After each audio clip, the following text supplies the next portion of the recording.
Hello again, friends, and you are my friends, and welcome to a Sunday afternoon Talking Town here to discuss the day that was, sadly, a 4-1 away defeat to Liverpool.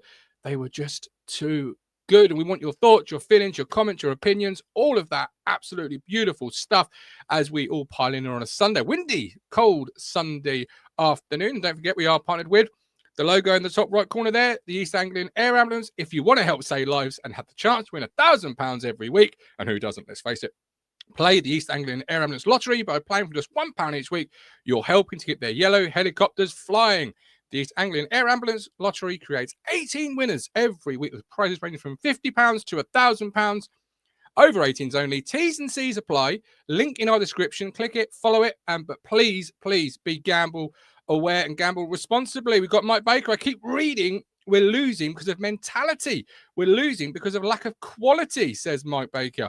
Against established Premier League teams, it's not the players' fault. It's just the way it is. Up the town. Sharon, welcome in. Hi, everyone. Hate that we're now known as struggling Ipswich by the media. Struggling Ipswich, third from bottom on goal difference. We're hanging in there. We've got a puncher's chance. We're competitive down that bottom half, that bottom 3-4 teams. Will it be us that survives it? Let us know what your thoughts, your feelings are, all of that wonderful business. And joining me is Matthew Phillips and many others, I'm sure, or I hope, throughout the course of the afternoon. But how you doing, Matt? You all right? Good, thanks. Has the stormer arrived in Suffolk yet? Got no idea. It's just gloomy, windy, cold. It's just nice. It's lashing down here. There was a storm down your road. There was a storm down your road this week, wasn't there? Oh, I knew you were going to bring this up. I knew you were going to bring this up.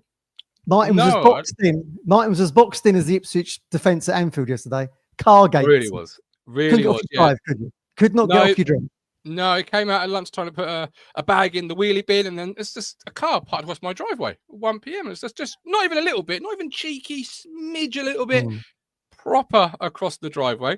You know, so I got all, you know, like Labrador at a window, literally all afternoon. It was there until I went and knocked on some people's doors to find out who it belonged to. I was, how outraged I was. I was angry. I was disappointed you didn't get a deck chair out and just go and sit by it with a newspaper until they came back. Well, rumour has it I did open the back gate and stand at the back door for a little while. Rumour has it. Rumour, with a capital R being true.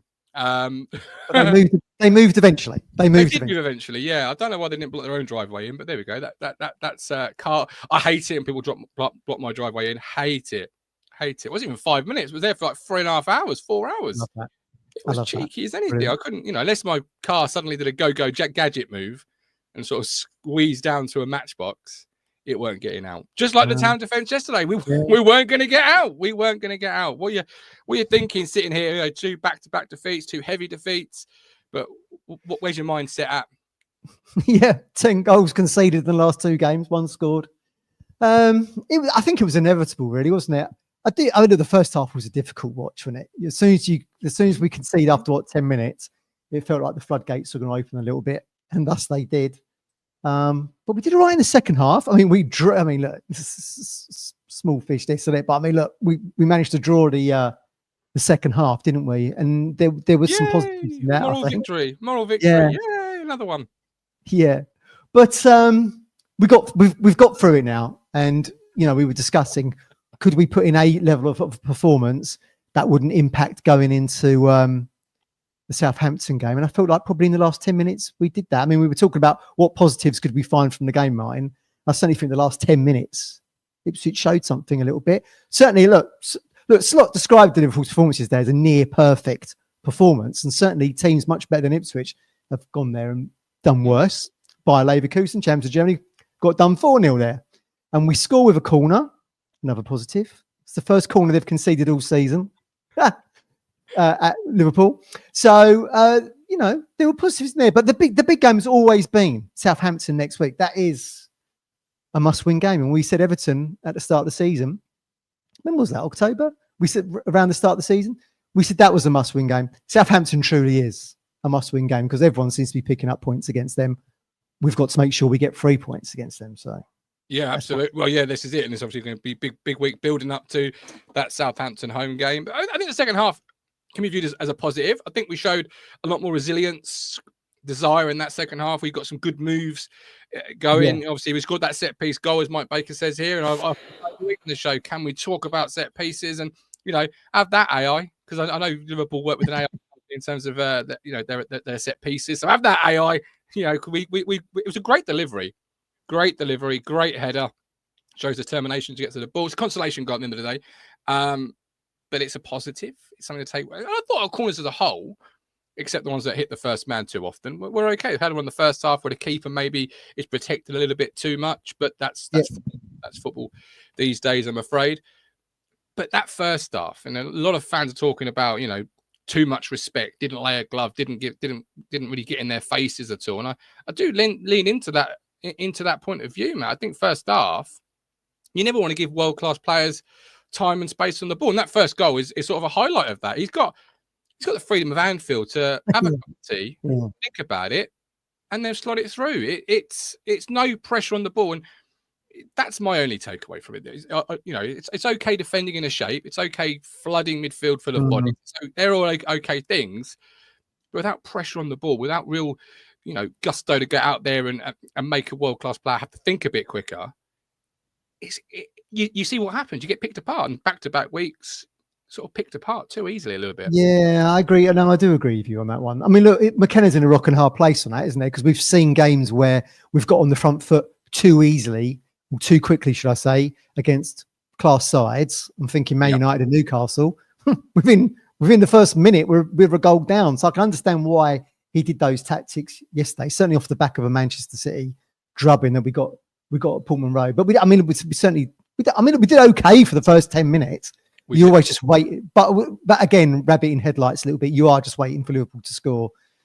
And they score early, which is probably something that wasn't in our game plan, I guess. And you're right. I mean, that's Szoboszlai gets the ball, doesn't he? I mean, Calvin's nowhere near him.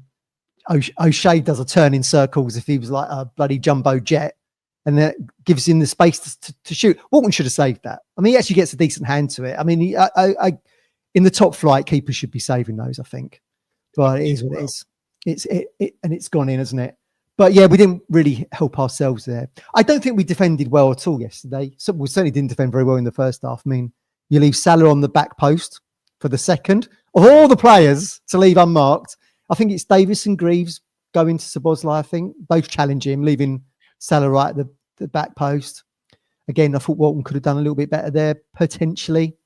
I don't think the XG was particularly high in either of those goals, but 0.13, 1.5, something like that. Yeah. But they've managed to score them.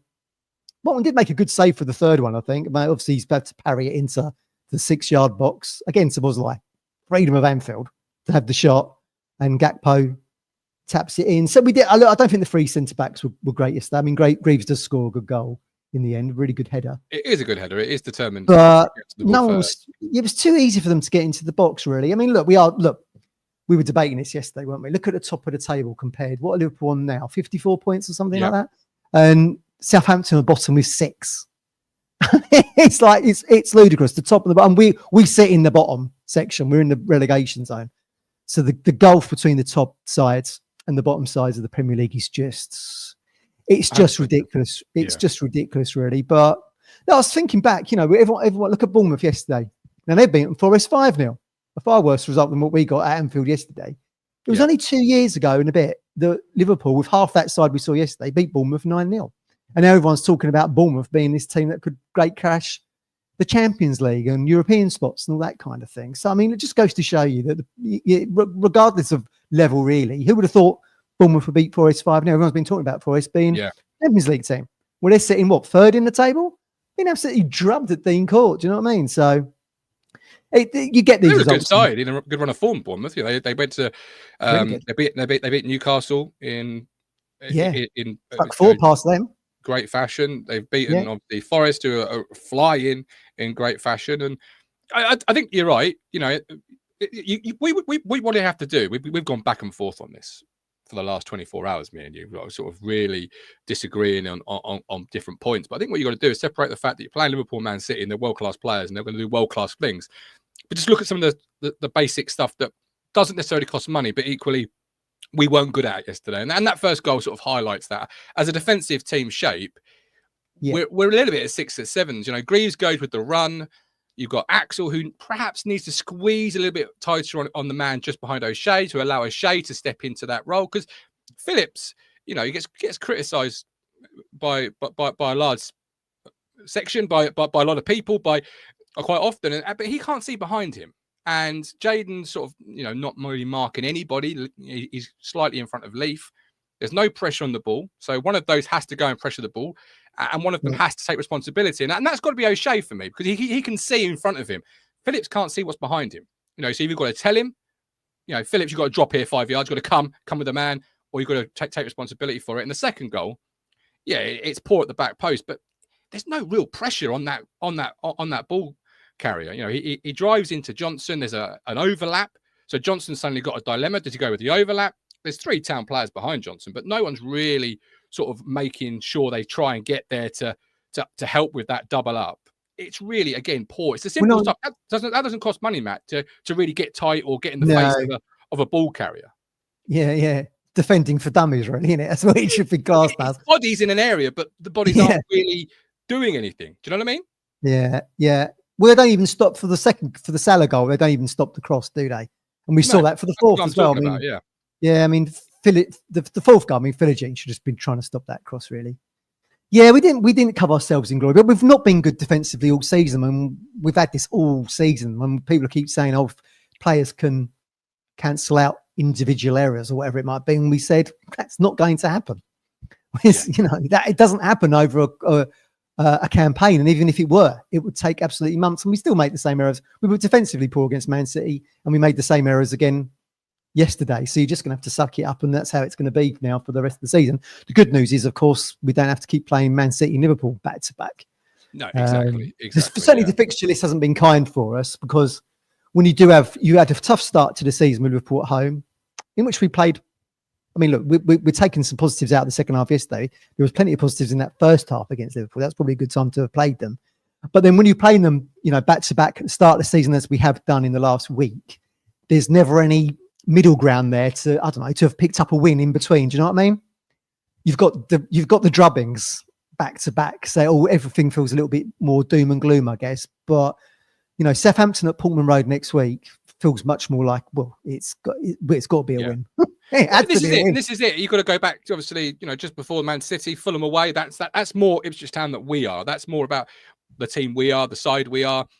You know, we conceded late. We arguably should have won that game. You know, but that's more who we are when we play a team that isn't. And I'm no disrespect to Fulham, isn't on the level of a Liverpool, and Man City, etc. You know, that's more the Ipswich we are. But equally, there are little bits of our game that are starting to creep in and leak into multiple different games, which sometimes doesn't matter who you play, which is what we were talking about last night. You know, in the sense of that desire to press that ball carrier, or maybe how the press as a team is set up. But equally, you know, how you perform after you go a goal down. And yesterday we're in a goal down, and again, we nearly in that 10-minute period capitulated. Now, of course, in the end we lose 4-1, but we looked rocky after that goal went in. Week before, goal goes in, we look rocky. Brighton, you know, we concede a goal, we lose our confidence, or whatever it was that was said. They're little bits of habits that are starting to sort of maybe leak through, and that doesn't matter who you play. What do you think about that? Yeah, well, I mean, we flagged this up after Brighton, didn't we? Where McKenna was as critical as he can be in public with his group of players. And he said, you know, the belief was gone. That's not what you want to be hearing when you got Man City and Liverpool back to back. So it was no surprise to me. I mean, that doesn't you don't address that overnight. So it was no surprise to me really that we got beat. I didn't think we'd get beaten as heavily as we did by Man City, but Liverpool, I mean, we said it could be 3 or 4, and it was. Yeah. So we pretty much got that. I think we pretty much got that correct. I mean, I didn't even see Ipswich. I didn't see Ipswich scoring at Anfield yesterday, so that was a bonus. But yeah, we pretty much. I still think 6 was harsh against City.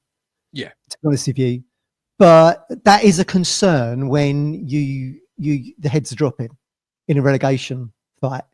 And there's no reason for Ipswich to be like that, particularly because we've sort of addressed it before. We're in a much better space than anyone else down the bottom with us. Absolutely, with no pressure either. You know, there's no fans on the sidelines booing. No. There's no real heavy pressure. I mean, next week there will be pressure from the fans because that's a must-win game against a team that's got 6 points. But so far in this campaign, there's been no real pressure on on the group. So I agree with you. There should be no reason to perhaps be feeling that. Which is why I think we've got a good chance of survival if we can finish above Wolves. I mean, you've had Southampton bringing that Jurich, which I thought was a ludicrous appointment in the first place, given he only lasted a dozen games at Roma this season, and he's done nothing there, not turned them around. Talk of Van Nistelrooy potentially leaving Leicester already. Yeah. They got Spurs today, haven't they? They're on a run of 7 games, 7 losses, and people booing there. And Wolves we know all about Wolves. We've gone there, we've beaten them. They're a fractured side, albeit I think they've got a good manager. They seem to be a team of individuals, players not wanting to play for them anymore, like that Mario Lemina. We haven't got any of this going on at Town. Like you say, we're in a much better space, largely due to the credit in the bank that McKenna's built up with the fan base and the promotions and the ownership that come in and Ashton and all that good stuff. Mm-hmm. So we're in a much better place. I think it would be an absolute travesty if we weren't to finish above Wolves. Everton, I think now 2 back-to-back wins seem to be clear for the time being. Clear. Yeah, putting clear. But see that now they've beaten Tottenham and they've beaten Brighton, 2 big wins for them. Where are Ipswich going to do back-to-back wins? We've not been able to do that. Now, can we do that against Southampton? Then we've got the break for the cup game, haven't we, at Coventry? And then we have to go to Aston Villa. Villa's a toughie, isn't it? Yeah. I feel like we can beat Southampton. I didn't have Villa on my list of games we could potentially win, but who knows? Who knows? But that's still one thing for me. Where Ipswich going to put back-to-back wins that suddenly gives you the springboard to being clear of Wolves, Leicester, Southampton. Yeah, and get that momentum. And like I said last week, get that shot of confidence, get that feeling back in the group. That everything's needed. That you do need. And I said last week, didn't I, that you need those. The best way of combating lack of confidence or heads dropping after conceding a goal is to get a couple of positive results because it breeds the confidence. It gets it back flowing through. We haven't done it, have we? If we've won a game, we've not followed it up with another win. This is the problem. So we've never been able to build, the bricks there to build a foundation that would get you over the belief has gone when you've conceded. It's just not been there all season. We're not really used to that as a club over the last 2-3 years, are we? We're just used to winning.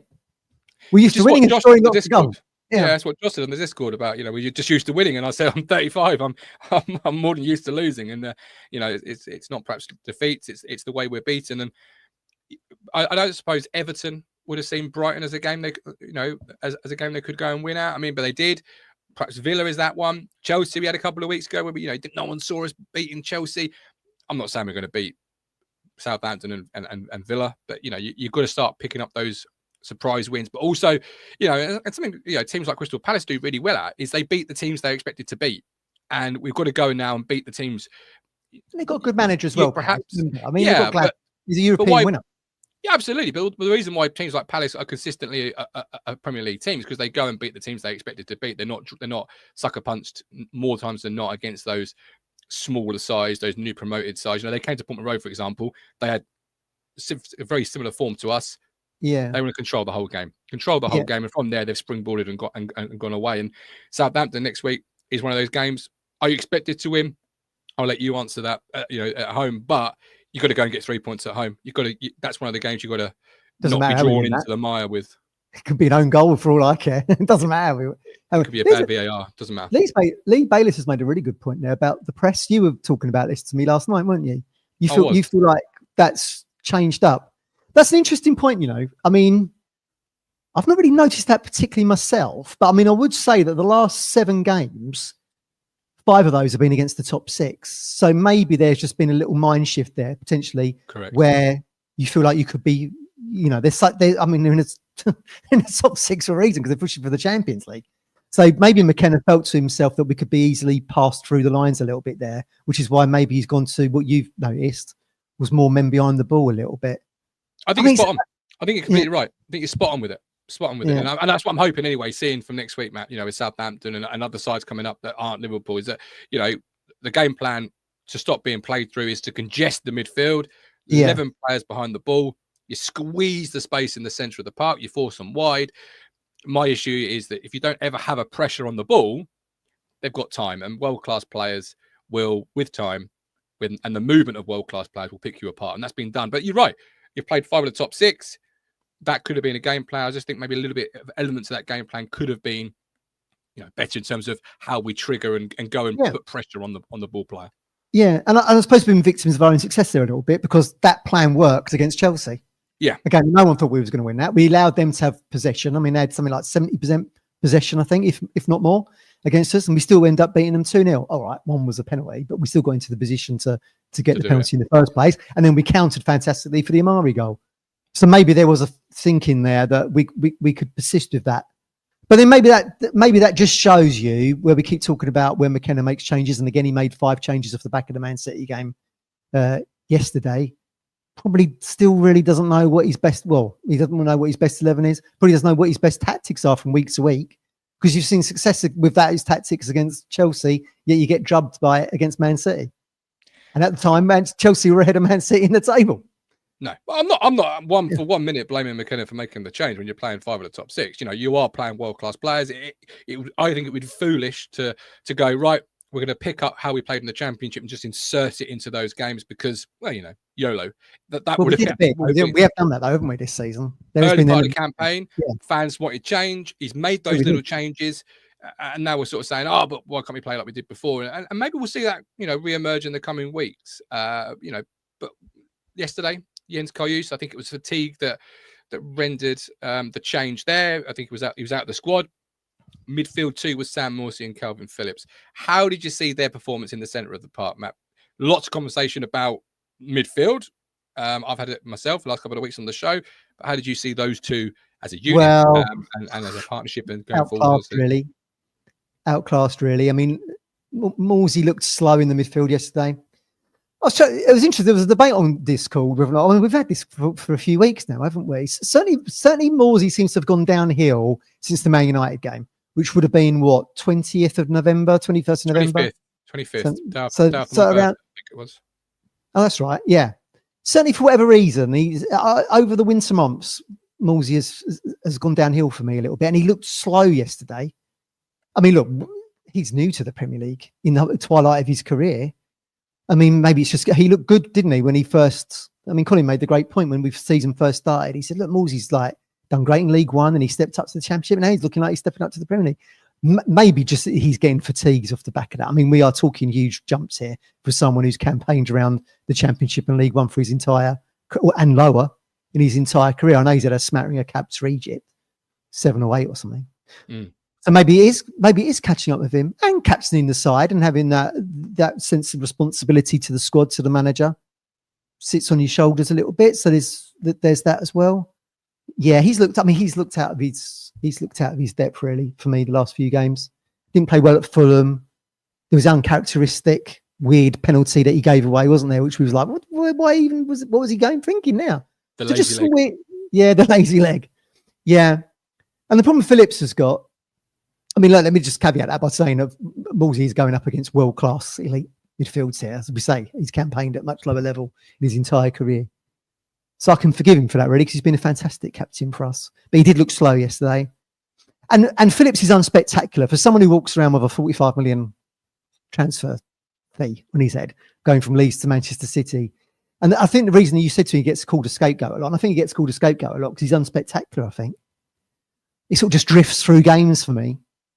And look, his skill set is what Bielsa noticed with him at Leeds was that how he could pick a pass. We were talking about people that could, for want of a better word, quarterback it to get the attacks going, and we don't really see that from him either, really. But then I don't think Liverpool at Anfield, when you've conceded after you're 3 down by half time, it's the game to judge him on that. Let's judge him if it's the same 2 next week. Let's judge him in the cut and thrust of the relegation battle. When hopefully Phillips can come to the forefront. You can't play them both together. You can't play them both together. I mean, you could see. Well, look, we debated. You had it in your team, didn't you? And I was you've swayed it over to me that if you're going to put the handbrake on, as you called it, a little bit, and go into the low block, as everyone likes to call it, then they're probably the two that you would probably go with. But I mean, it's made redundant after 10 minutes anyway. But this is it. Yeah. Too defensive.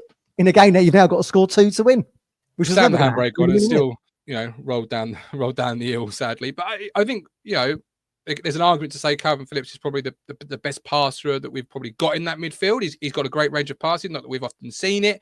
There's an argument to be made for it. But I think the bigger concern is you can't really play the two together. I don't think it, and I don't mean this is those two. I think even if you play Morsey and Karius or Phillips on Karius potentially as well, you're lacking that explosiveness. Karius is great at going side to side across the pitch and hoovering up all of those sort of areas and everything else, but you're lacking that really explosive player from midfield that's able to get up and down the pitch. But Phillips arrived. Phillips arrived before Karius Day, didn't he? Yeah. So that's interesting to me. I mean, and we saw Phillips and Morsey together in the earlier games, didn't we? Post Manchester City, I think it was when Calvin first come in. So that must have been Kieran's plan to begin with, was to have them two as the midfield, right? Potentially, they were the only really available options to start the season with, weren't they? Yeah. Playing a different style, though, weren't we, at the start of the season? Perhaps with that extra 10, who's got a lot of energy, he can provide that mobility, that explosiveness, and you can have two sitters, because we are playing a very much a different style. But as the season progresses, I think you're looking more and more, you're thinking, I don't know if I can play those two together. I think it doesn't give you enough in the centre of the park.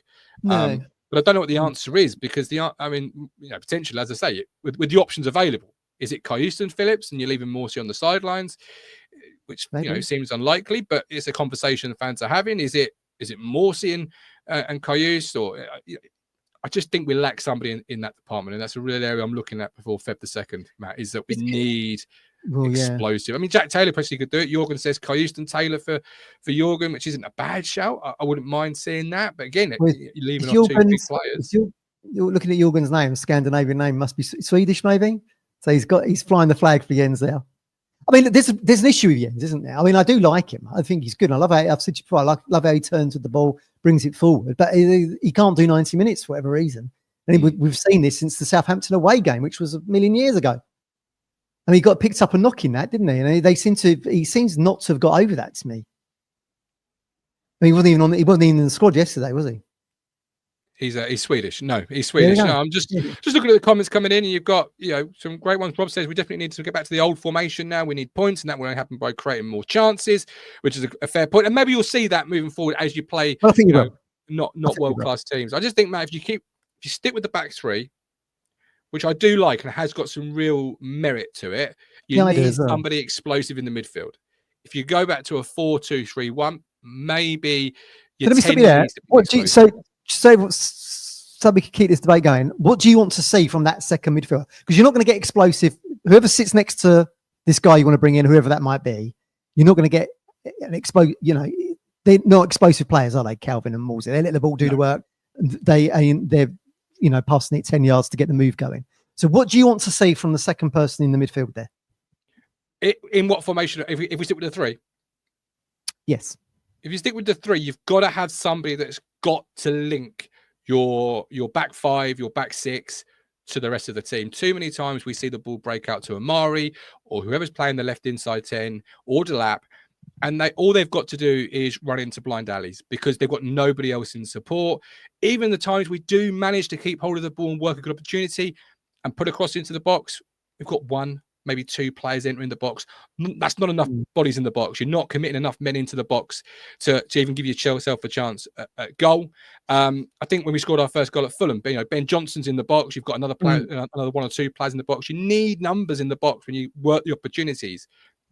You don't get that if you've got two holding midfield players with the back three, back five, because they can't get up the pitch. So somebody has to be released of their defensive responsibilities. Somebody has to be told, we're not needing you to sit in here with Morsey in the back three or whoever's playing next to you. You need to be the energy that drives all of us up and also gets into the box, gets that extra man, hits that 18-yard box for a knockdown or whatever. You need it, because at the moment, you watch it. Amari runs into blind alleys. The left inside 10 has nowhere to go. And Delap, he's fighting four blokes. It's impossible.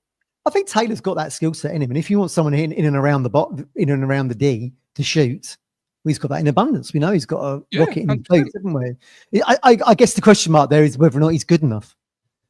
I mean, he's not really had much opportunity himself, has he? Really, he didn't get that much opportunity, I don't think, in the Championship, which is why everyone kept saying perhaps he's better being played further forward. And he hasn't, You've seen him in dispatches this season, I suppose. I mean, I think moving forward, I certainly think for the Southampton game, if we're going to bring in Ciso into the side, then it's going to be a 4-2-3-1 because he's got to play in the 10. Yeah. And you've seen that position go missing in that kind of change of tactics that we've had against the top 6 sides. Let's not forget, we played very well against Fulham. We did. And then that game's kind of been forgotten because we had the break in the FA Cup, and then we've had Man City and Liverpool, and we've been taken to hell and back in those games. But we played well in that Fulham game, and really should have played well. We should have got the 3 points, but that was only the start of this month. That was only was it 2-3 weeks ago? Wasn't that long ago? Was it really? No. You're only as good as your last games, I suppose. That's what I said earlier about that. That's the more the Ipswich we are. That's who more we are. Not judges by the 2 back-to-back games recently. That's more who we are. Yeah. Brighton away 0-0. All these different games you can hang your hat on and say that's really who Ipswich are. That's more who we are. That's what we, as some fans would say, need to get back to, etc. And I think in the to finish the point, the 4-2-3-1, you can play with 2 holding midfield players. I think you have to play with perhaps 2 holding midfield players. He has done, hasn't he? Pretty much. Because you've got Davis, who's a left winger, so you commit in that man forward. You've got 3 attacking midfield players, so it flips to your 10 being the energy. And I was saying at the start of the season, when Amari was in that 10, I wasn't sure we were getting enough explosiveness, enough mobility around the pitch from that 10 position to help the 2 in the midfield out. So the new guy yesterday on loan came on, looks great, put a great tackle in, introduced himself in Ipswich Town. Well, were you thinking João Pedro all over again on that challenge? I mean, I was like, how can you possibly justify that being a red when you saw Pedro do that on Walton and and they gave it a yellow? Yeah. So at least there was some consistency there. That guy is good. When we talk about what can we do to finish above Wolves, that guy is going to be the difference maker, I think. I mean, he is. I mean, they've done fantastically well to get him in. And of course, he had a bit of a bad injury where he was out for about 180 odd days at Brighton. And he's not really been able to work himself back into a side that's having, had a couple of good seasons. They've done really well, Ashton and McKenna, and I take my hat off to them to get him in. I think look, he gets he's only been on pitch 10 minutes, he's got an assist already. Yeah. Putting the ball that, for Greaves to score that diving header. So, you remember when I said I feel like Smodics can score against Man City? Well, will that do? I feel like he put in Cisse in the 10 against Southampton. Could be a Sarmiento moment all over again against the same opposition. I feel like he could do something against them next week. Yeah. So I'm excited for him. I like him. He could be the difference maker. I hope to God we can keep him fit. I mean, because you're going to look, poor Wes. If it was a player who's been on our journey, didn't deserve, who deserved 90 minutes in a good game. I thought he was doing all right at Anfield yesterday to then have to be carried off. I mean, poor Wes. I felt so sorry for him. So you're going to see Amari on the right-hand side, I think, due to lack of options there. And Ciso into the middle, and then whoever they decide to put on the left, I guess it's going to be between Jaden and Broadhead. I would envisage with Jack Clark. I agree with you.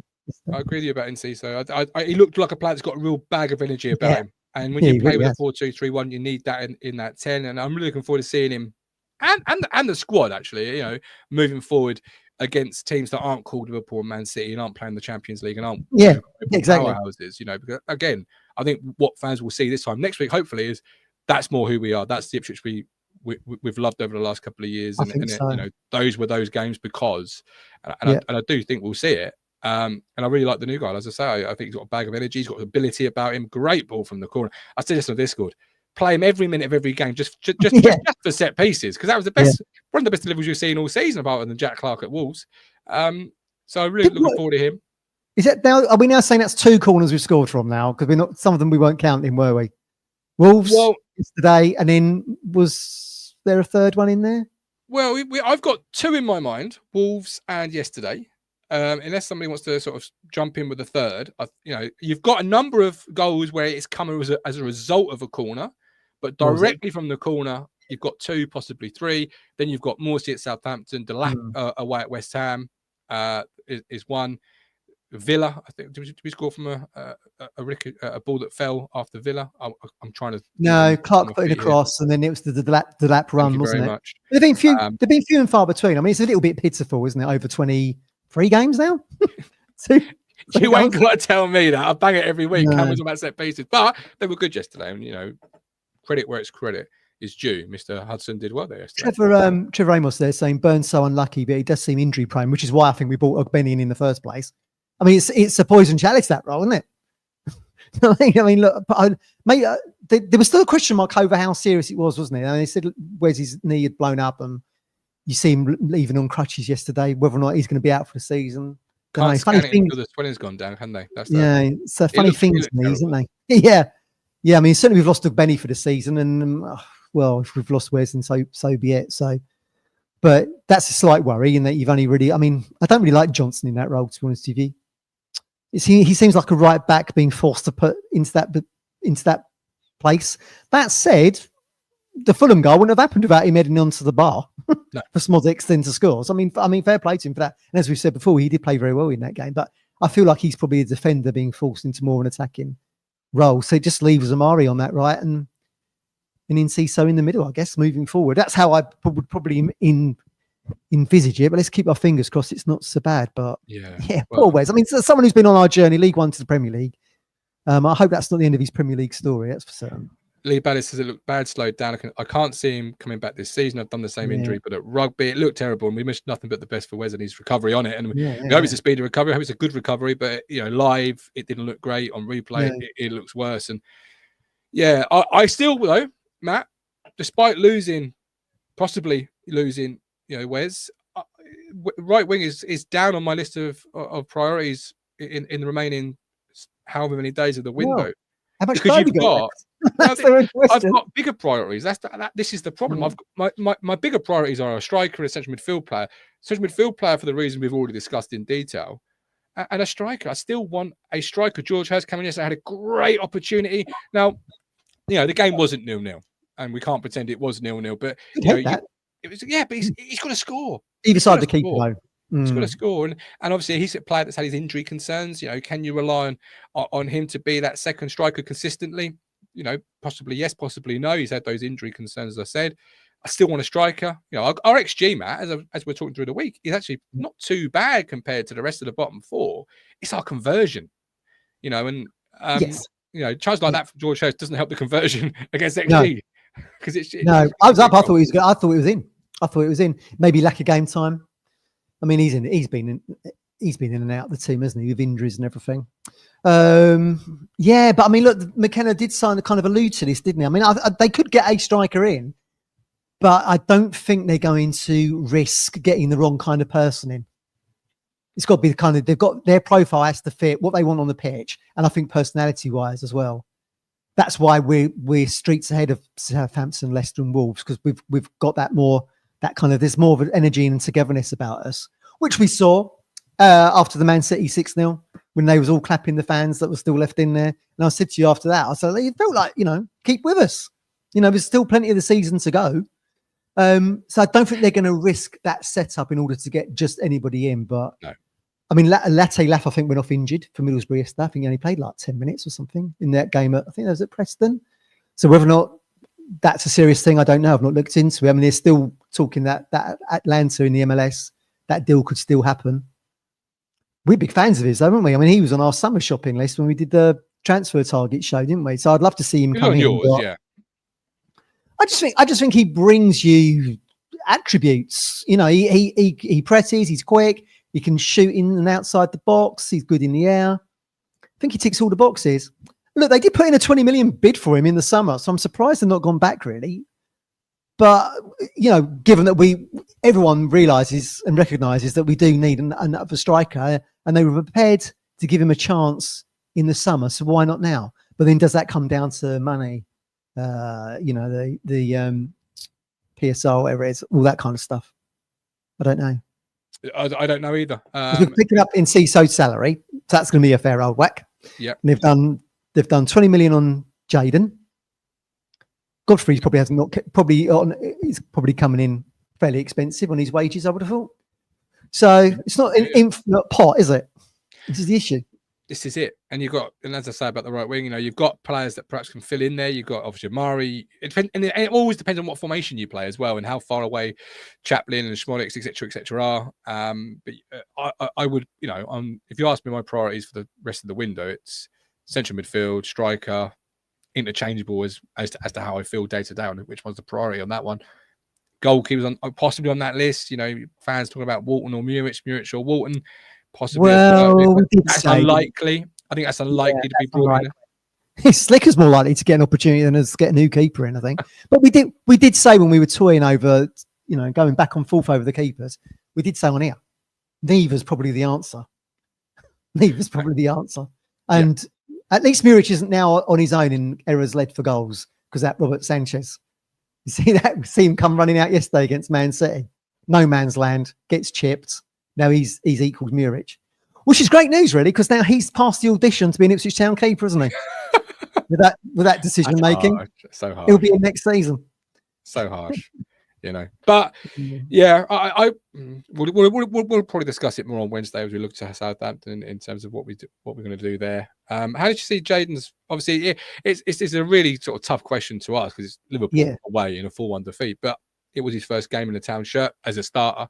How did you see Jayden's performance yesterday? Well, he was a bit anonymous, really. But I mean, again, I'm not going to judge him on that game yesterday. I'm not a fan of having just Jayden written on the back of his shirt. Why? That seems a bit of an ego move to me. That I mean, what's wrong with having just Philogene on there? I don't really get. No one else has got their first names on their shirts. Why him? But he did a lovely bit of skill right down by the dugouts. Went through someone's legs. Did you see that? Little bit of control and pass through. Started a really good. Started one of the few moves we had in that second half. But look, again, McKenna has chased him for God knows how long. I mean, they vowed to get him in. They really wanted him as a priority in the summer window. They didn't get him, and obviously he moves from Hull to Villa. So McKenna obviously has a plan for him. We don't know what that is yet. Whether that's going to be on the left-hand side or the right-hand side now, if Wes isn't going to feature, don't know. I'd love to ask McKenna, what does he see in Philogene in order to have chased him for best part of the year? Because he's obviously been on the radar for a long time, hasn't he? And just sort of sit down and someone go, that Jayden Philogene looked quite good. He'd been on our radar for a long, long time. Probably when he was in League One, I would have thought. So I'd love to know what the game plan is for him. But let's see how he does again next week against Southampton. Let's hope if he plays, let's hope he has a great game and gets his career going. The more we see these new signings bedding really quickly with momentum, score goals, get assists, whatever, the better our chances of being in this division next season, which is what we all want. Yeah. So good luck. I'm not going to, got minutes in Jayden's legs yesterday. Obviously, he's had a stop-start season with Villa. We've got minutes in his legs. I'm not going to use yesterday as any measuring stick on how I think or feel about that signing. That will start next week. And it feels like it's been a season of, the season starts next week, really. But, that's where I'll start to really view him as why have we chased him for so long, etc. Yeah. Well, I think the answer to the question there, Matt, is, what has McKenna seen in him? I think he fits the profile of a player that's got, his best years still ahead of him. And if he follows the development curve that he's been following, he's going to be a very good player. And I think that speaks to our recruitment in the sense of, Harp says here, what are your thoughts on our transfers this season, especially the lack of scouting in Europe, potentially cheaper, more technical and powerful than our best player from the Championship. I think, of course, the football club wants to stay in the Premier League. That is the goal. That is the ambition. That is the dream. But equally, you look at the recruitment, man. I think, you've recruited to Hats for 2-3 years' time, and you've brought a lot of players in now that perhaps, aren't at the elite level right now, but in 2-3 seasons will be. They'll be much better players. They're all going to still to enter their prime. Outside of Calvin Phillips, you've not brought anybody in that really you'd consider in a prime window or having had a lot of Premier League experience. And I don't want to use the term we're going to drop down and bounce back stronger, but the recruitment has all fitted around a certain age, being great in the league below. Can they cut it in this level right now? If not, will they in a couple of years' time? Is that fair to say? Yeah, no, I probably agree on that. I mean, it's not, we're all fearful about getting relegated, aren't we? It hasn't stopped Bournemouth. I mean, they went up, come back down again. Look at them now. Colin just said there that old Areola could be manager of the year this year. I wouldn't disagree with that. Obviously, he wasn't part of the setup, was he, when they got relegated and came back again? But that just goes to show that, you go down with a parachute payment of 40, 50 million or whatever, and they've returned straight away, and now they're reaping the benefits. So something to be fearful of, particularly. I mean, I do get the strategy that if you're trying to finish 17th, then you're just trying to finish above one Premier League side and the two that got promoted with you. So I do get that as a strategy. I mean, look, we did scout into Europe because we got Cahuste from Napoli, didn't we? And we were after the Greek United. 25 million was put on the table in the summer, so it wasn't like they didn't try to do that.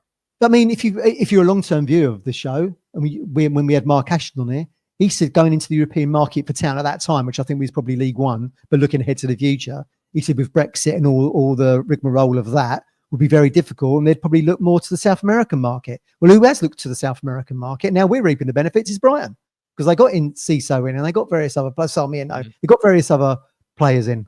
So they've done well in that market. But again, that's, you know, we're not quite in that space yet to be able to start shopping there. But I mean, if we can cement our place this season into next year as a Premier League team, then maybe we will and follow that model. It's certainly pretty very beneficial for Brighton. Yeah, certainly. If you can stay in the Premier League, you're in a great position, because you've got players you've brought in who have all learned through this campaign, have all stepping up another year in their development. And I think, you know, obviously it's clear to me anyway, that, you know, Mark Ashton has got a plan, a vision in terms of a long-term plan of where he wants the football club and the squad to be. But also he's got short-term goals and the need to balance those two things. And you're right. All you've got to do is be 4 from bottom, finish above the 2 promoted sides and 1 Premier League side that's hopefully had a bad season. And we're competitive. You know, we've brought the best of the Championship, if you like, if you want to use that term, but we are competitive. We are not cut adrift. We're 3rd from bottom on goal difference. So he's ticked that ambition in terms of making us a competitive as he can be in 1 or 2 windows, but equally balanced it with the long-term eye of where does this squad need to be in 12 months' time, 24 months' time, 36 months' time. And you talk about going down, you've got a good Championship squad should you go down. You'll lose a couple of players, but you're not going to have to go and buy 4, 5, 6, 7, 8, 9 players and spend a lot of money to try and make yourself competitive at the top end of that level, are you? Yeah, no, exactly. I think with George now Edmondson going to Borough, you're now seeing that's probably the first of a few of our favourites from League One to the Premier League that are probably going to start going through the door. You talk about the next 12 months. When I was saying to you, when I was watching, because I follow Frankfurt in Germany, 2 years ago they won the Europa League, where they were playing in that competition Thursday night. There's only 2 players left in the entire squad from that team that won silverware. So I think very quickly you'll probably see, if Ipswich do stay in the Premier League, and I hope to God we do, I think probably you'll see the squad evolve very, very quickly. And I think George might be George Emerson being the first of that of those favourites that I think will be through the door, and it will change very, very quickly. But I mean, look, the recruitment we've had. I mean, when we had Joe on from Hull City, I mean, he was waxing lyrical about Greaves, Delap, Jayden. You know, and there's, you know, certainly a question mark about Jayden. We've only really just seen him, but, you know, I've just seen some of the comments there. Has he got the energy and all that kind of thing? But they were going to lose him, weren't they? So, you know, so if there's a fan base there that would absolutely love him, and, you know, and a similar fan base to Town, I would have thought, Hull, then I can only see good things for him under McKenna. But we just got to give him time. And like you said earlier, I won't judge him against Liverpool. Let's judge him against Southampton if he starts. No, it'd be deeply unfair. Sneaky squid. We'll be back in a couple of years. It's hard to stand the Premiership with the promotion. You can't compete with the giants of the Prem money-wise, and you can never get the best players to sign. You know, yeah. But equally, you know, the club could have gone a different way in the last 2 windows and really gone heavily on, you know, what I'd call veteran players, heavily experienced Premier League players, and gone all in and trying to stay in the division. But they've balanced it. I didn't, you know, it hasn't worked out in a couple of cases. I don't know why Jack Clark wasn't in the squad yesterday, but there's been conversations about him on the show, on other shows, you know, across social media in terms of, you know, his role so far in the season. But not every transfer is going to work out, and that's not me writing Jack Clark off. I think Jack Clark's a good player, and he's got a lot of potential to be a great player, but it, you know, hasn't quite ignited for him here. Well, we've not seen it. No, we've not seen it. I don't think McKenna addressed where he was yesterday, did they? Did they say he was a knock or illness? I mean, we know Leaf was taken off half time with illness, wasn't he? Didn't see it. No, I didn't see that either. I mean, look, Hamish was saying there, could he go back to Sunderland? I mean, he can only go back to Sunderland because he played for them this season and played for us. So he can't go to a third club. That'd be such a blow for him to go back there, wouldn't it? I mean, that's kind of saying, this just sends out the wrong message to me for the player and the fans, really. Look, we spent 15 million and upwards on a player who's now ending the season where he started it, having had a Premier League opportunity, but because he's been in the, people forget he's been in the Premier League already with Spurs, hasn't he? And he didn't work out. And he's had to drop down. Look, we was all really excited when he signed. Certainly me. I mean, I just think back to that goal he scored this time last year against us for Sunderland, and that was a hell of a rocket. So we was all, no one was against that signing when it happened. But like you say, I mean, you can't, when you bring so many players in, and we saw that when Paul Cook brought in, what was it, the 9 saying or whatever it was, they didn't all work out. Yeah, they didn't all work out. It just so happens you're paying huge fees now for players not to work out, but it is what it is. That's the space we're in. But everyone wants to see Jack Clark do well. I'm sitting here going, "Oh, well, I hope he's a failure." Excited when he signed. Yeah, and I think he's still got a role to play at the club should he stay for the next 6 months. But equally, I'm not against Matt sending him out on loan, obviously back to Sunderland and getting that confidence back flowing through him. Because if you have a confident Jack Clark return back to you in whatever division you're going to find yourself in next season, that's so much better for Ipswich Town Football Club than out of the squad, on the bench, 5 minutes where it's really tough to get into the game, whatever. The stuff we've been seeing over the last couple of months is a role to play for him at the football club still. Big one. I think he'd be a good player for us. There's also a big argument, Matt, to get him with confidence, get him back to Sunderland, get him full of confidence, and you'll see, does Sunderland even want him? This is the question, isn't it? That's the question. But equally, a proper summer under McKenna as well. True. Of course. Yeah, that's true. Pre-season might make all the difference. You just look. Not I'm comparing them in skill sets particularly, but when Thierry Henry arrived at Arsenal from Juventus, I think it was, everyone was like, he's useless. Look at him now, one of the Premier League Hall of Famers, legend. Do you want to give him time? You might need to call Freddie at Stowmarket Osteopaths after that stretch. And we've gone from talking about him going back on loan to Sunderland to mentioning Thierry Henry. Are you all right? You bought a groin there. If you want to call Freddie at Stowmarket Osteopaths, 01449 613 633. Don't live life in pain. Did you have a stretch like he just did? Give Freddie a call. 01449 613 633. You've got to give people time. And I do know we've when we're kind of panicking here, sitting here in the cold light of day in the relegation zone, you're going, well, we haven't really got time, but some players need time. They're individuals, aren't they? And they're human beings. They're not robots, as I said previously. Some maybe do need time. Let's not lose sight of the fact we've been drubbed over the last week, right? So it's been a difficult week to be a Town fan against two elite sides in Europe. Let's not lose sight of the fact there's 15 games to go and we're in a great position to still stay up. We've got a very winnable game on the horizon, haven't we? I mean, maybe let's take stock this time next week, I suppose. This is it. Where you can maybe say, we didn't bring the Premier League experience in. We've brought Championship lads in that might be able to step up. We're basically in a two-horse race with Wolves to stay up, aren't we? We're doing miles better than Leicester. And we're doing miles better than Southampton. So we're still in a great opportunity to finish 17th.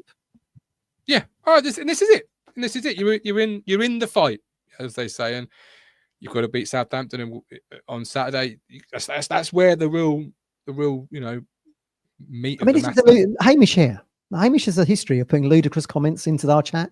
In your opinion, is a more effective player than both Philogene and Clark put together. You haven't even seen Philogene play for us properly in a Town shirt yet. How can he possibly make that judgment? I think you have to pick Philogene out of that comment and remove it. And I think if it reads, I say Broadhead's more effective player than Jack Clark off the bench. I think that at this point in time, that's fairly accurate. So we only see Broadhead once a week in match situations, and McKenna's with him 7 days a week in training and whatever it might be. There's got to be a reason why Broadhead isn't getting the opportunities that all the fans think he should be getting. He looked quite lively when he came on yesterday. Let's not forget the game's done and dusted at that point. But I like Broadhead. I mean, he used to be one of the first names on my team sheet when we was like League One level, obviously. But there has to be a reason why McKenna isn't going with him to start games consistently.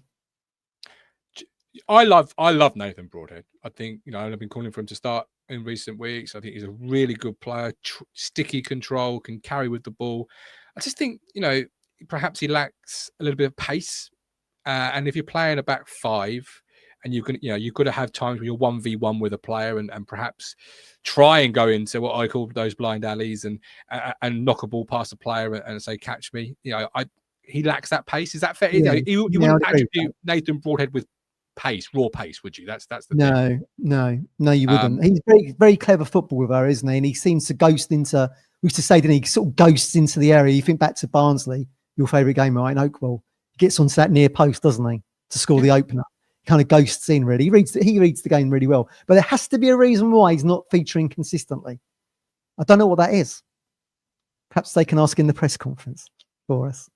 I don't know what it is. Put money.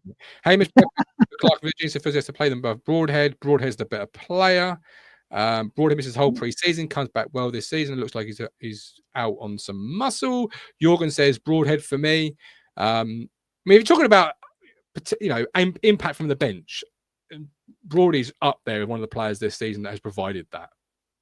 He's consistently made an impact on a game when he's come on off the bench. No matter who you've played, be it Arsenal or Chelsea or whoever, he's certainly made an impact from the bench, which is what you against Chelsea. I'd agree with that. He started the Fulham game from memory. Yep. Hit that rocket of a shot, didn't he? That Leno saved. Assisted for the first goal. Put a great ball into the box. Yes, he was very well. There we go. We're saying it wasn't so long ago that we played really well against Fulham, and Broadhead was probably front and central to that. But for whatever reason, he seems in and out of the side, and I don't know why. Sneaky's quiz. Keep up the good work, lads. My favourite town podcast. Thank you, Sneaky. I really appreciate that comment. That's a get that. We'll frame that up on our wall, Sneaky. We will. Yeah, we'll cheers. print it out. Jack Clark was only an inch away against Fulham from having a confidence booster, fine margins, and those are the fine margins. Could have been yes, absolutely. That's a great point. Yeah, I mean, that just sums up his town career, doesn't it? As you said, mine. Ball rebounds out, starts the counter attack that leads to the penalty. Yeah. I mean, how's your luck? Yeah, he's very unlucky there. Very unlucky. Fine lines, isn't it? Fine margins. At that moment. Yeah, and I'm so desperate because I think there's such a good player in there, such a scratching the surface of what he can do. And that's all the signings, actually, scratching the surface of the ability that they can do. And again, eyes with that longer vision. But the short-term goal is obviously stay in the division. And if we can do that, there is an absolute great chance of this football club going from strength to strength if we can stay in this division this year, because we've got we're laying the foundation. As Mark has to say, we're building it in mid-air, mid-flight. The rocket ship's taken off. And I certainly, I'll go back to what we said earlier in the show. I think all of it's going to be built around Enciso. He's really exciting. I mean, you just saw a glimpse of what he's capable of. He's been out of sight, out of mind, I think, a little bit at Brighton with the injury, as we said earlier. But now he's coming in to hopefully keep us in this division. I think I hope he can have as much impact and we can keep him fit in order to finish above Wolverhampton Wanderers. I feel like we can do it. I do feel like we can do it. And when we were going through the games where we thought we could win or draw, I mean, we've only really got to replicate a West Ham side's first half of that season to get those points. It does seem a mountain to climb at the moment, certainly after two heavy defeats. But much better games on the horizon for us. And, Fulham away seemed quite a difficult game. And we was within seconds of winning that one. So we know what this club's capable of. And we've now got new... So Godfrey was in the stands, wasn't he, watching that game at Craven Cottage? We've now added Jaden into the mix. We've now added Enciso in there. So I think we're looking in good shape going into these last 15 games, personally. Yeah, we'll start to see it from next week on, and that's when we really start to see, what we're about, and if we've got the fight in us to stay in the division. I think we have. I back us. I still back every player at this football club, the management. We've had two bad results, but they've been against two world-class teams, and don't throw the baby out with the bathwater, as they say. Don't.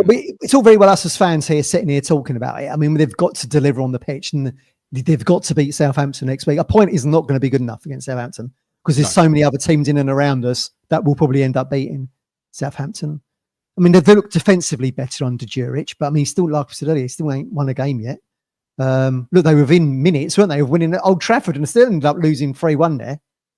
You know what I mean? So they can look good, Matt. The bare fact is, you're playing Southampton on 6 points at home. If you've got any ambition to stay in the division, a team we beat home and away last season as well, by the way.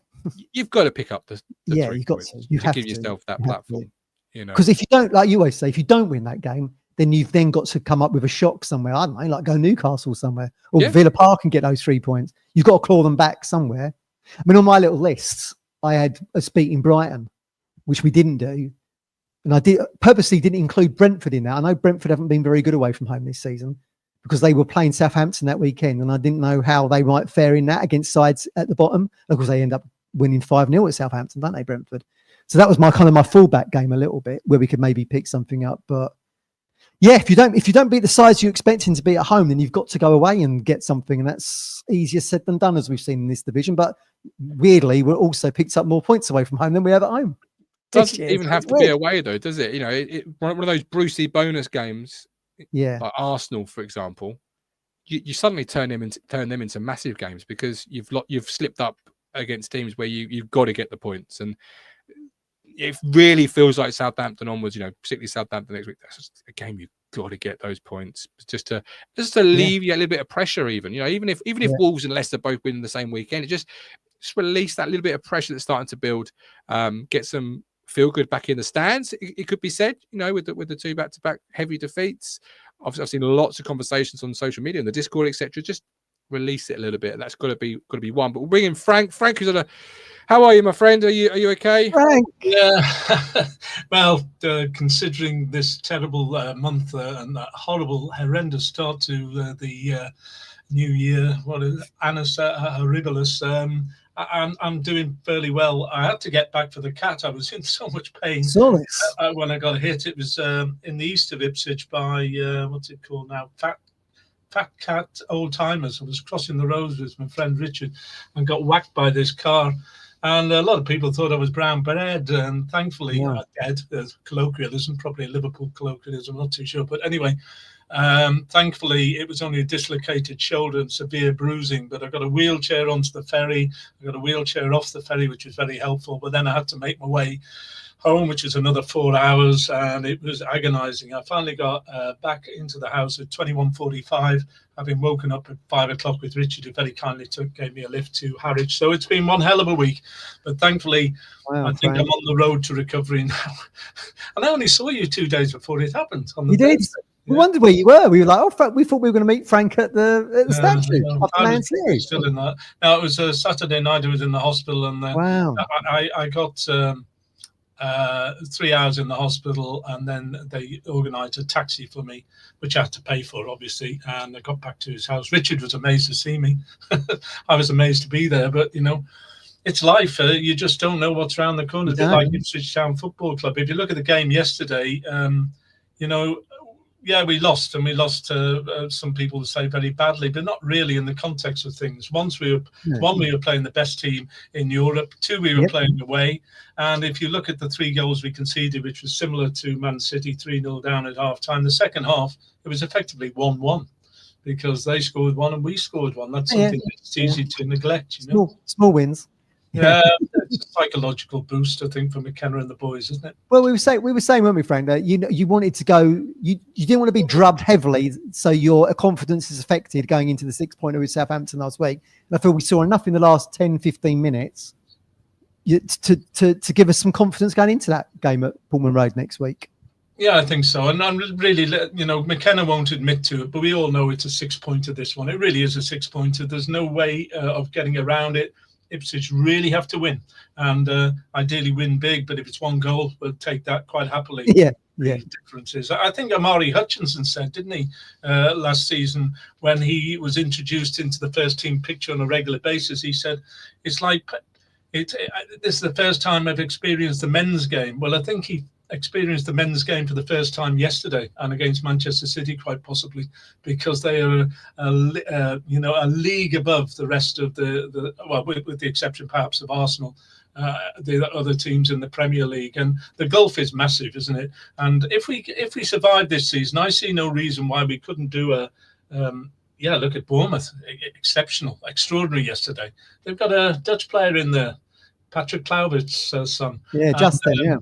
And who was the best player of the game yesterday? It was Virgil van Dijk, another Dutchman. I don't know why Kieran McKenna and his scouting crew don't go to the Netherlands. I could give you a long list of potential players that would be not that expensive. So I think that's something that they really should think about in the future. And do we need a new keeper? This is something that a subject I want to broach, because, to be honest, and I think you alluded to it, Matt, both keepers are just not at it. They're not Premier League goalkeepers. The reason Christian Walton was always a second choice when he played in the Premiership, because he is second choice. And Muric, what's he done apart from taking Burnley down with a few gaffes that everybody remembers? So I don't know why we went after him. I think in the window we should look for an experienced goalkeeper. It could save us a few points in the long term, the next 15 games. And there's a lot of good keepers around, let's face it, and some with massive experience from the lower leagues. And, when it comes to goalkeeping, you've got good goalkeepers right down the division, so we don't have to poke our noses just into the Championship to get one. And And I think Connor Townsend should stay in the team. I thought he was very good yesterday. He's done nothing wrong when he's been in the team. So I'd like to see that happen. Oh, and by the way, after this month with sadly my wife dying and the funeral. So the 7th, my wife died. The funeral was on the 14th. The car crash was on the 18th. I'm going grey, No, I'm not. I'm sorry. I still have that humour that keeps me alive, And thanks for all the nice comments from everybody. I was going to say you've had loads, haven't you, Frank? You've had loads of comments on your YouTube channel from the town. I mean, it just shows you how great the town fans are, doesn't it? Oh, really, one big family, one great community, you included, of course. And it's always great to see you when I get round to the Sir Alf Ramsey Stadium. My next target, and this is a motivation to keep alive and kicking, is Brentford. Got another ticket from Andy Molnar in May, and I'm hoping to maybe even take in the Liverpool game or against Everton that week and do the two. Oh, right, yeah. Depends on my general state of health, but I am on the road to recovery after a very, very painful week. I know, Frank. I know, Frank. Been in everyone's thoughts. Frank, we are with you, and we are thinking of you. And if you ever need anything, as I've said, you know where I am. But Ipswich Jules, just before you go, Frank, says start Townsend over Davis, Frank. Yes, I would. I know that's controversial, but Leif Davis is a pale shadow of his former self, actually, these days, I think. He seems to have lacked a bit of confidence. His crossing isn't as good.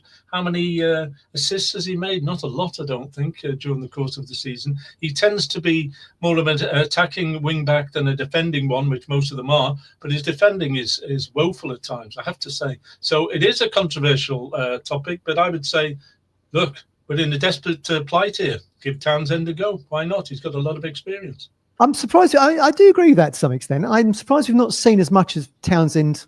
Look, his opportunities have been few and far between. But he's a very, as Chris Hall said when we got him from West Brom, he's a very functional defender. He can cross the ball really well. He's good at set pieces, mine. So I'm surprised we've not seen him in some of the away games where maybe, like yesterday, for example, where our attacking threat isn't going to be as high as usual. He'd probably give you a little bit more defensive, more of a defensive look, I guess. I disagree. I think from memory, and I might be wrong, it might have changed by now, but Davis is quite high in chance creation. He is. That's probably that's one of the reasons mine, I think. Yeah. And that's what he brings to the team. He's never been known for his defending. Yeah. He was unwell, I believe, yesterday. I think McKenna said he was unwell. So it's really harsh to judge him being unwell playing against Mo Salah, because even being 100%, Mo Salah is Mo Salah, and you're going to get a really tough game. Townsend looked functional when he came on. He looked okay.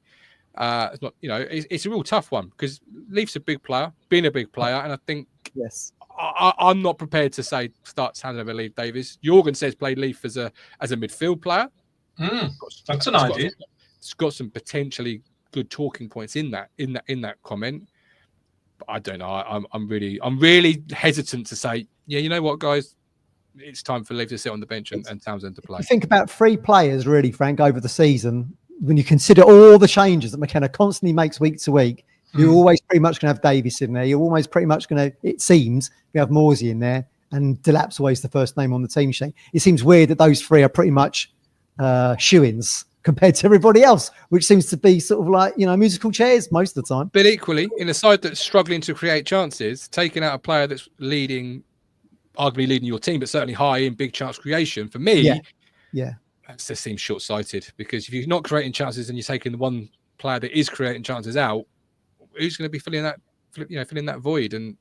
But then by the same token, as where I agree with Frank is, you're not going to create much chances at Anfield yesterday anyway, so that's a little bit more defensively sound, but it is what it is, isn't it?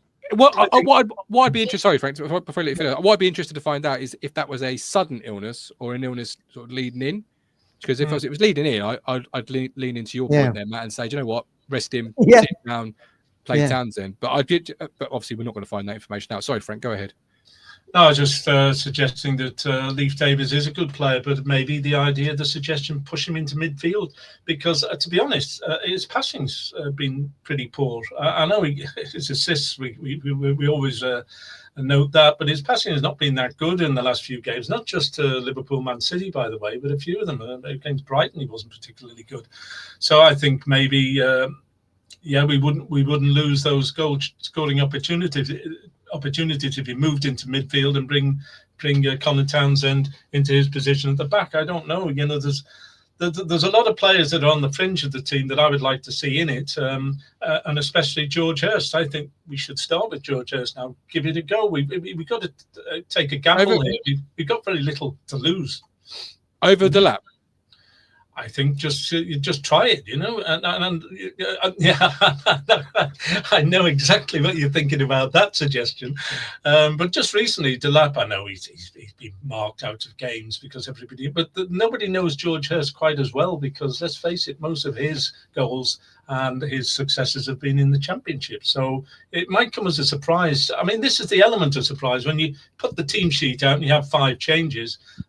Let's face it, most of them are not shocking changes. But if you brought George Hurst in instead of Liam Delap, and the team sheet was announced an hour before kickoff, there's not very much that the opposition manager could do about it to change the mindset. Well, they did do that, Frank, at Brentford, didn't they, to be fair? And George Hurst did score in that game.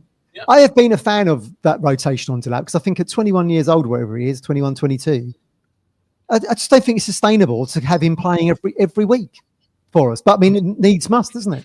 Especially when Hurst was out injured.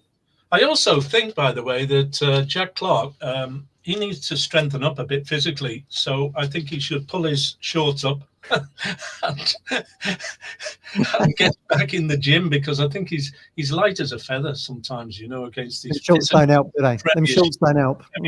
Players, The Tony Dinning style of shorts, 3/4 lengths. Frank, you look after yourself, all right? And look after yourself, Frank. Where we are. You look after yourself, all right? Good to see you. Brilliant to see you. Thank you for coming on.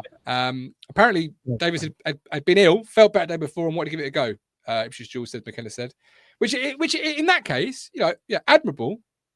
But as with the recruitment, thinking long term, as if it was me, and the Town fan base can breathe a sigh of relief that it's not me in charge of the football club. But if it was me, I would have perhaps rested him. I'd have said, Yeah.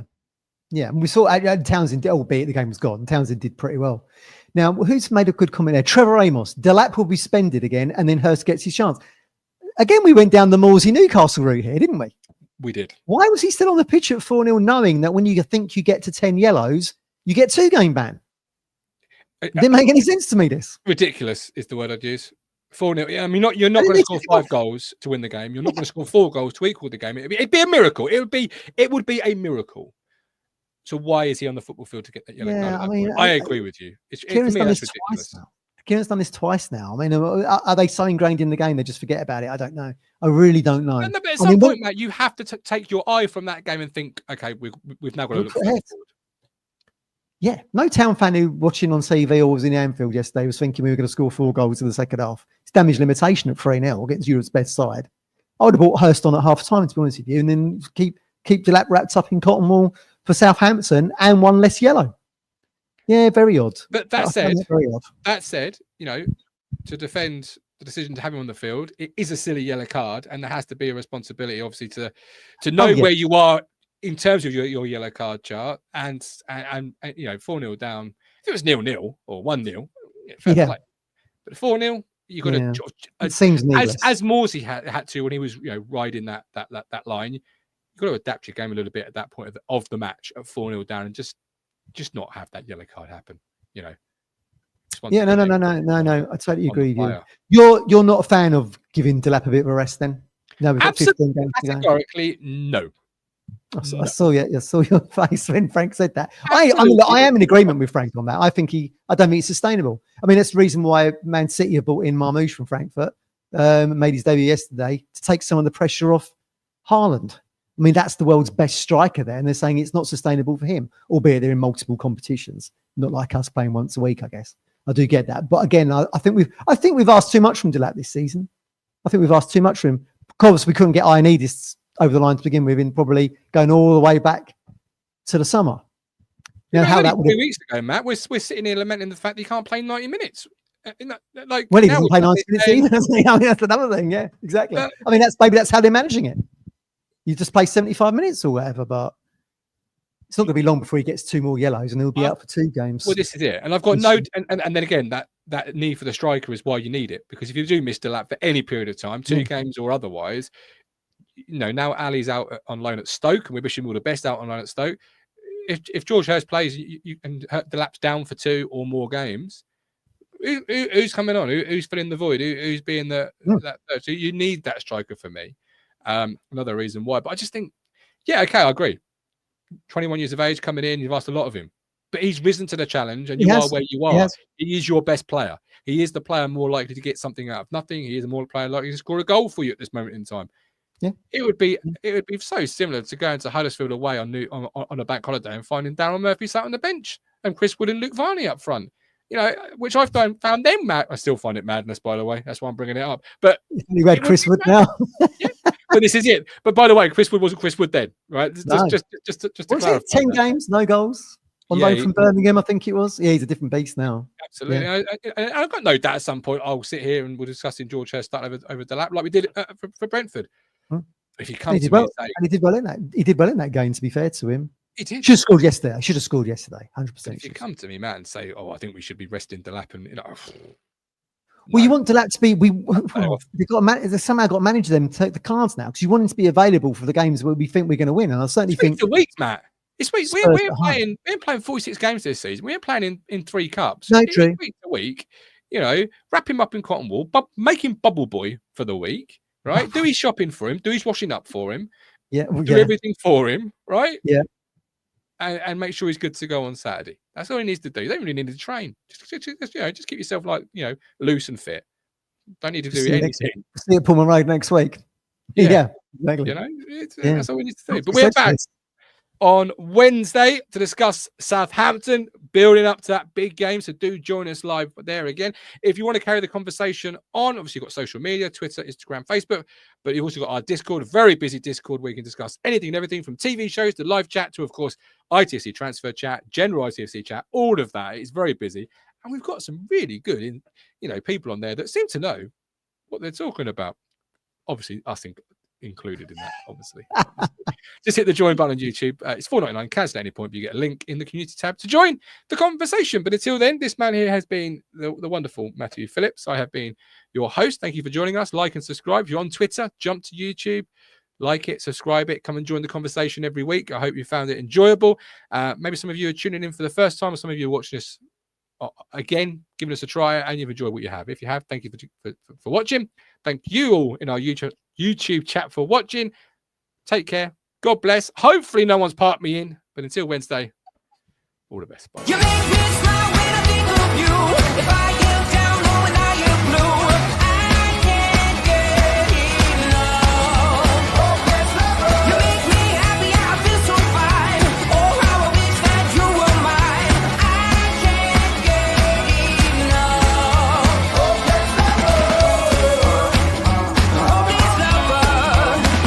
I woke up all soaked in sweat, with chills running down my neck. I'm going crazy from just the thought of you. A long blonde hair.